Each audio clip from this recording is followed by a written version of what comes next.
Club SSC JEE में आप सभी का स्वागत है। लास्ट टाइम हम लोगों ने सीवेज ट्रीटमेंट से रिलेटेड कुछ क्वेश्चनों को कंप्लीट कर लिया था, तो आज का लेक्चर हमारा लास्ट है, जो कि उस बुक से जितने भी रिलेटेड क्वेश्चन थे वो हम लोगों ने कवर कर लेंगे आज।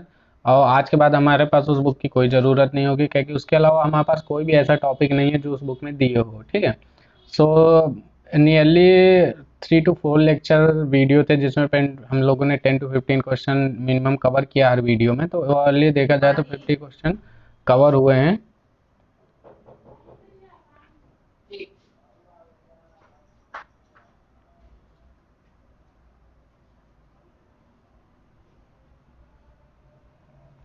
तो आज का जो लेक्चर है, आज basically depend upon septic time and oxidation point से रिलेटेड कुछ क्वेश्चन है, जिसके बारे में हम डिस्कशन करेंगे। और साथ ही साथ आप लोग परेशान न होइए, पेपर फर्स्ट के बारे में मैंने सोच लिया है कि मैं आपको क्या करूंगा। देखिए, बात ये है कि करंट अफेयर तो पूछा ही जाएगा, जीएस के पोर्शन में हो सकता है थोड़ा हिस्ट्री, ज्योग्राफी, पॉलिटी वगैरह चीज़ें पूछ ली जाए। तो ये एक ऐसा सब्जेक्ट है जो हर एक एग्जाम के लिए व्यक्ति पढ़ता ही है पहले से, उसमें कोई नई बात नहीं है कि आप पहली बार देख रहे हैं कि सर पहली बार हिस्ट्री आएगी, ज्योग्राफी आएगी, पॉलिटी आएगी। तो ये सब चीज़ें हम लोग सभी एग्जामों में वैसे भी पढ़ते रहते हैं, तो इसका कोई ज़्यादा इशू नहीं है। अब बस ये है कि मैं आपको एक वीडियो सॉर्ट आउट करके प्रोवाइड कराऊंगा, जिसमें मैं टॉपिक ले लूँगा इन सबको जल्दी से जल्दी, और पूरी एक एक वीडियो में मैं कोशिश करूँगा उसे कंप्लीट करा के फिर उससे रिलेटेड क्वेश्चन, या तो हम सीधे क्वेश्चन ही कर लेंगे। ठीक है, हर एक टॉपिक से रिलेटेड कुछ क्वेश्चनों की वीडियो मैं प्रोवाइड करा दूंगा, जिसमें पेपर फर्स्ट का आपका अगर जीएस वाला पोर्शन होगा वो भी कवर हो जाएगा, साथ में आपका जो करंट अवेयरनेस, जनरल अवेयरनेस का पार्ट है वो भी कवर हो जाएगा। तो उसके लिए हो सकता है मैं हैंड रिटन नोट्स ही आपको प्रोवाइड करा दूं, ठीक है, जो कि आपके लिए इजी रहेगा।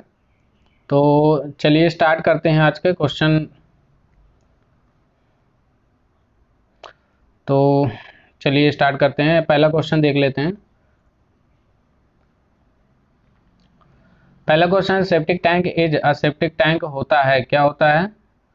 Aerobic method on site sewage treatment, या anaerobic method on site sewage treatment, या physical method of water treatment. तो इसका जो राइट आंसर होगा बेटा, ये होगा anaerobic method of on site sewage treatment. मैं आपको बता देता हूँ, जो सेप्टिक टैंक होता है वो आपका क्या होता है कि बिना ऑक्सीजन की उपस्थिति में ही कार्य करता है।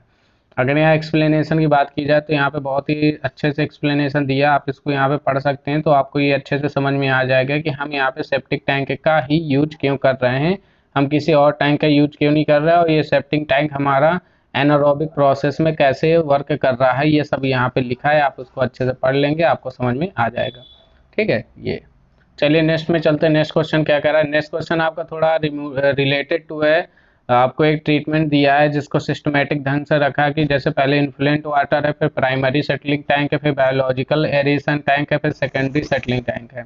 तो इसी प्रकार उसमें वैल्यू भी दी रखी है कि जो फास्फोरस इन्फ्लुएंट वाटर में 7 मिलीग्राम पर लीटर है, और इन्फ्लुएंट एरेशन टैंक में 6 मिलीलीटर है, और इफ्लुएंट वाटर में आपका 5 मिलीलीटर है। वही चीज़ आपको यहाँ हिंदी से बताया है कि अंतःस्राव जल में जो प्राथमिक अवसादन है टैंक है, फिर जैविक स्वातन टैंक है, फिर द्वितीयक अवसादन टैंक है, फिर बहिस्राव जल है। तो ये वैल्यू दी है, इस वैल्यू की जो आपको सीधे आंसर याद रखना है, तो ये आपका आंसर हो जाएगा 50 डिग्री सेल्सियस, क्योंकि यहाँ पे देखिए आपका E1 आपका हो गया 7, 5 चला जाएगा, 2 आ जाएगा, और यहाँ पे C2 की वैल्यू आपको क्या दी है 6 मिलीग्राम। तो यहाँ पे जो सोल्यूशन है वो आपका 50% होगा। तो इसको आप क्वेश्चन को इग्नोर करना तो कर दीजिए, कोई दिक्कत नहीं है, इसमें ज़्यादा आपको दिमाग नहीं लगाना। नेक्स्ट क्वेश्चन चलते हैं कि गुच्छेदार मापी के अति धीमा मिश्रण के लिए एक जल उपचार प्लांट का लौकिक महत्व वेग ढलान जी आवश्यक होता है के क्रम में। तो कितना होता है ये आपका होता है 20 second inverse two 80 second inverse. ठीक है, 80 एस इनवर्स। उसका नेक्स्ट क्वेश्चन में चलते हैं। ठीक है, ये टॉपिक से थोड़ा हट के क्वेश्चन है, तो आपको थोड़ा नए लग रहे होंगे, मगर चूंकि एग्जाम में आए हुए क्वेश्चन है, यूपी में हो चाहे वो बिहार में हो, तो इसलिए मैंने इन क्वेश्चनों को ऐड कर दिया है। From the following sewage treatment option a large land for the given discharge will be the needed for. एक दिए गए विसर्जन के लिए निम्नलिखित मल जल उपचार के विकल्पों में से किस के लिए सबसे बड़े भूखंड की आवश्यकता होती है? तो ये आपको ट्रिकलिंग फिल्टर की होती है, एनारोबिक पॉन्ड की होती है, ऑक्सीडेशन पॉन्ड की होती है, कि ऑक्सीडेशन डिच की होती है? तो इसका आपका जो राइट आंसर होगा बेटा, आंसर नंबर डी हो जाएगा। क्या हो जाएगा? Answer number D, oxidation pond की जरूरत होती है। तो ऑक्सीडेशन पॉन्ड की जरूरत क्या होती है? जब आपके विसर्जन के लिए यूज होता है। नेक्स्ट क्वेश्चन देखते हैं। नेक्स्ट क्वेश्चन क्या कह रहा है? The working condition in Imhoff tanks are, क्या होता है, aerobic only, anaerobic only, aerobic in lower and anaerobic in upper compartment. ठीक है, तो इसका जो राइट आंसर हो जाएगा क्या हो जाएगा, अगर इसके राइट आंसर की बात की जाए, डी पार्ट भी आपका anaerobic in lower and aerobic in upper, तो इसका राइट आंसर होना चाहिए अकॉर्डिंग टू डी, क्या होना चाहिए, डी। डी में क्या कह रहा है आपका, एनारोबिक इन लोअर साइड क्या होना चाहिए कंडीशन आपकी, एनारोबिक होती है, और जो अपर साइड कंडीशन होती है वो एरोबिक होती है, मतलब नीचे साइड जो होगी वहाँ पे ऑक्सीजन की मात्रा नहीं होगी, और जैसे ऊपर आते जाओगे तो यहाँ पे आपको ऑक्सीजन की मात्रा मिलेगी। ठीक है, ये चीज़ हो गई। देखिए ये पूरा बना है, मैं आपको यहाँ समझा देता हूँ कि इनहॉप टैंक सेप्टिक टैंक का ही सुधरा रूप है, जिसमें स्लज अवसादन और पाचन अलग अलग होता है। यह टैंक पर्याप्त गहरा 2 तल वाला होता है। इसके ऊपरी कुंड में सीवेज का अवसादन वायुवीय स्थिति तथा निचले कुंड में एकत्रित हुई स्लज का पाचन अवायुवीय दशा में होता है। तो मैं आपको बता देता हूँ कि जो ऊपरी साइड होता है यहाँ आपका ऑक्सीजन होता है, और नीचे साइड यहाँ पे ऑक्सीजन नहीं होता है। ठीक है, ये पूरा एक फिगर है, मैं आपको थोड़ा छोटा की दे रहा हूँ ताकि आप देख पा रहे हैं। ये देखिए पूरा ये आपका पूरा सेप्टिक टैंक का आपका इनहॉप टैंक का पूरा फिगर है। ठीक है, तो आप यहाँ देख पा रहे होंगे, ये आपका अवसादन कुंड दिए, यहाँ पे अवसादन कुंड है, ये आपका स्लज पाचन कुंड है, ये झुर्री है, झिर्री है, और यहाँ से स्लज निकल रहा है। तो यहाँ पे ये आपका एनारोबिक कंडीशन होती है, और यहाँ पे जो होती है एरोबिक कंडीशन होती है। ठीक है, चलिए नेक्स्ट क्वेश्चन में चलते हैं। नेक्स्ट क्वेश्चन क्या कह रहा है, सेप्टिक टैंक इन्वॉल्व्स, एक इनहॉप टैंक में निम्नलिखित में से कौन सी प्रक्रिया घटित होती है, कौन सी प्रक्रिया घटित होती है, सेडिमेंटेशन एलोन, खाली सेडिमेंटेशन, या अवसादन और स्लज पाचन दोनों, या स्लज डाइजेशन ओनली, या सीवेज एरेशन। तो आपको याद रखना कि जो हमारा इनहॉप टैंक होता है उसमें sedimentation as well as sludge digestion, ये दोनों चीज़ें एक साथ ही होती हैं। ठीक है, यहाँ पे आपको थ्योरी दी है जिसमें आप पढ़ सकते हैं, आराम से समझ सकते हैं क्यों है। नेक्स्ट क्वेश्चन में चलते हैं। नेक्स्ट क्वेश्चन क्या है, सीवेज सिकनेस इज में मैनिफेस्टेड बाय, सीवेज गुणवत्ता के द्वारा उत्पन्न होती है, clogging of soil pores, pathogenic bacteria in sewage, epidemic in city, या सिकनेस ऑफ फार्मर्स। तो इसका जो राइट आंसर जाएगा बेटा, आंसर नंबर ए के साथ चला जाएगा, क्या हो जाएगा, clogging of the soil pores. Clogging का मतलब होता है, जैसे मान लो एक सॉइल है, सॉइल जैसे ऐसे है, मैं आपको दिखा रहा हूँ थोड़ा समझाए, और सॉइल के बीच में ये जो आपका यहाँ पे है ना, ये चीज, ये आपके पोर्स कहलाते हैं, ये सब पोर्स कराते हैं। तो जब ये पोर्स आपके क्या हो जाते हैं, फिल हो जाते हैं पूरा के पूरे, तो क्या हो जाती है, क्लॉगिंग की कंडीशन डेवलप हो जाती है, मतलब वहां से पानी निकलना मुश्किल हो जाता है। तो ये कंडीशन आपकी किसमें होती है, आपका कहलाती है सीवेज सिकनेस। ठीक है, ये देखिए पूरा ये चीज यहाँ पे एक्सप्लेन करने के लिए दिया है कि अगर मैं पढ़ना चाहूँ तो इसमें साफ साफ लिखा है कि सर जब सीवेज को लगातार भूमि पर डाला जाता है तो मृदा में उपस्थित रंध्र सीवेज के अपशिष्ट, रंध्र का मतलब बेटा पोर्स है, यहाँ पे जो रंध्र है, रंध्र का मतलब इंग्लिश का मतलब है रंध्र का, यहाँ पे पोर्स से मतलब PORE। ठीक है, पोर्स अपशिष्ट कणों से भर जाता है, रंध्र बंद हो जाने के कारण मुक्त वायु का प्रवाह बंद हो जाता है और एनारोबिक कंडीशन उत्पन्न हो जाती है। इस प्रकार वायवीय प्रक्रिया बंद हो जाती है, मतलब जो एरोबिक कंडीशन होती है वो बंद हो जाती है, और वहाँ पे एनारोबिक कंडीशन ओपन हो जाती है क्योंकि हाँ ऑक्सीजन पहुँचती नहीं है, और अवायवीय क्रिया उत्पन्न हो जाती है, जिससे गंध के साथ CO2 और CH4 गैसें बाहर आने लगती हैं।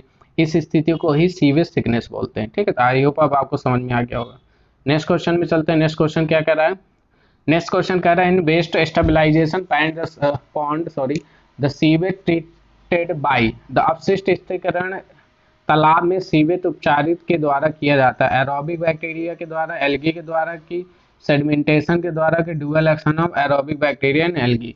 तो इसका जो राइट आंसर जाएगा बेटा, आंसर नंबर डी के साथ जाएगा, दोनों के द्वारा। ठीक है, आप याद रखेंगे कि इसमें दोनों ड्यूअल एक्शन शैवाल भी होती है, वायवीय जीवाणु के दोनों के ही प्रभाव से ये सक्षम होता है, क्योंकि अपशिष्ट स्थिरीकरण में तालाब सीवेज उपचार, यहाँ पे देखिए मैं पढ़ रहा हूँ कि अपशिष्ट स्थिरीकरण तालाब में सीवेज उपचार और वायवीय जीवाणु एरोबिक बैक्टीरिया के द्वारा होता है। आवश्यक ऑक्सीजन कोई एल्गी को सूर्य के प्रकाश से प्राप्त होता है, और काई जो एल्गी होती है वो क्या होता है, फोटोसिंथेसिस से ऑक्सीजन उत्पन्न करती है और ऑक्सीजन का कार्बनिक अपशिष्ट को अपघटित करती है।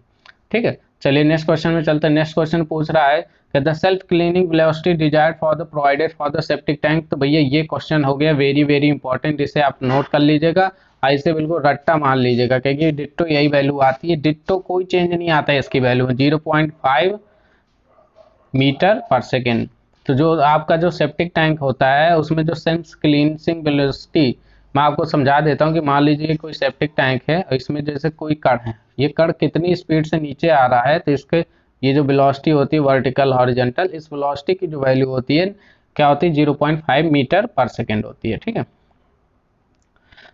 Next question, soak pit is connected to, क्या कह रहा है, सोक पिट रीसन गर्त किससे जुड़ा होता है, जुड़ा हुआ होता है, मैन होल से होता है, सेप्टिक टैंक से होता है, गली ट्रैप से होती है कि नहानी ट्रैप। तो इसका जो राइट आंसर जाएगा किसके साथ जाना चाहिए आपका, सेप्टिक टैंक के साथ। सेप्टिक टैंक के साथ ही सोक पिट ऐड होता है आपका।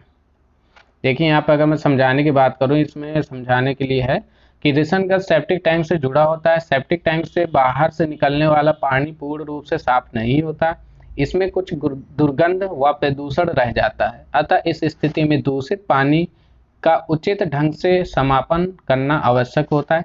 इसे पानी को रीसन गर्त बोलते हैं, सोक पिट बोलते हैं, या गड्ढों में डाला जाता है जहां से ये रिश्ता हुआ भौम जल से मिल जाता है, जो सरफेस वाटर होता है उनमें जाके मिल जाता है। भूमि में मल जल के रीसन की दर 1200 से लेकर 1600 लीटर पर मीटर क्यूब पर डे होती है। क्या होता है, इसको आप लिख सकते हैं लीटर पर मीटर क्यूब पर डे। कितना होता है, 1200 to 1600 होता है। ठीक है, तो रीसन गर्त के जो भीतरी व्यास होता है 90 सेंटीमीटर से कम नहीं होना चाहिए। तो ये देखिए आपको पूरा प्रोसेस दिए, मैं थोड़ा छोटा किए दे रहा हूँ ताकि आप पूरा देख पाएँ इसको। तो देखिए यहाँ पे आपको दिए, ये घास फूस वगैरह लगी, मिट्टी लगी है, यहाँ से आपका प्रवेश हो रहा है, ये 19 सेंटीमीटर। ठीक है, ये बालू मोरम वगैरह डाल दी गई, प्रभावी ऊंचाई ये उसकी डेप्थ हो गई 90 सेंटीमीटर। ठीक है, तो ऐसा होता है। नेक्स्ट क्वेश्चन में चलते हैं। नेक्स्ट क्वेश्चन क्या कह रहा है, septic tank is provided for setting for incoming sewage, settle for sludge digestion, storage of digested sludge, या ऑल ऑफ दिस। तो इसका जो राइट आंसर होगा, इसका राइट आंसर क्या हो जाएगा बेटा आपका, ऑल ऑफ दिस, सभी में ये होता है। ठीक है, मतलब सेप्टिक टैंक सेटलिंग का मतलब आने वाले सीवेज की स्थापना भी करता है, बैठा हुआ स्लज भी पाचन करता है, उपचारित स्लज का भी भंडारण करता है। और देखिए ये बिहार पीएससी में आया हुआ क्वेश्चन है। ठीक है, और ये इसका एक्सप्लेनेशन है, ये कि जहां नगर पालिका के सीवर प्रणाली नहीं होती, वहां पे वाहित मल निपटान के लिए सेप्टिक टैंक का निर्माण संतोषजनक माना जाता है। ठीक है, तो देखिए बेटा यही इतने क्वेश्चन थोड़े बचे रह गए थे जो लास्ट वीडियो में हम लोग प्रोवाइड नहीं कर पाए थे, तो ये इसमें करा दिया।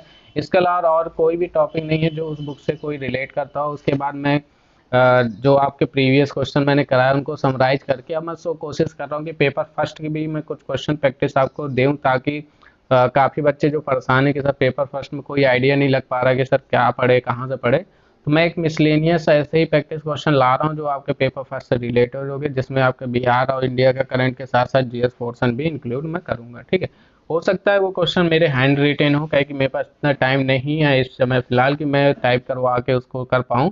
ठीक है, तो मैं आपको प्रोवाइड कराता हूँ। आज के लिए इतना ही, थैंक यू, धन्यवाद।